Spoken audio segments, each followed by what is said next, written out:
ఒకరోజు తిన్నడు వేటకు వెళ్తాడు. ఒక పంది అతని వల నుంచి తప్పించుకుని జారిపోతుంది.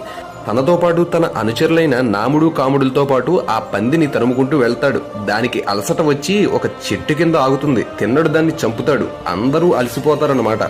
చాలా దాహం వేస్తుంది. దాన్ని మోసుకుని స్వర్ణముఖి నది తీరానికి వెళ్ళిపోతారు. కాళహస్తి కొండ, దేవాలయం వాళ్ళకి కనిపిస్తాయి.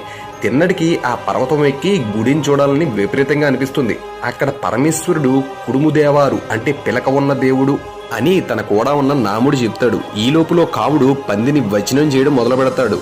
అయితే తిన్నడు మెల్లగా ఆ కొండ ఎక్కసాగాడు. ఆ కొండ ఎక్కుతుండగానే తిన్నంలో అంతకు ముందు ఎన్నడూ తనకు అనుభవం కాని అలౌకికానంద పరవశుడవుతాడు. అది పూర్వజన్మ సంస్కార ఫలితంగా జరిగింది. తన మీద నుంచి ఏదో బరువు తగ్గుతున్నట్లుగా అనిపిస్తుందన్నమాట. తన దేహస్పృహ కూడా మందగించసాగుతుంది. అక్కడ శివలింగమును కనుగొనగానే దాని మీద అనంతమైన ప్రేమ పుట్టుకొస్తుంది. ఆ లింగముని కౌలి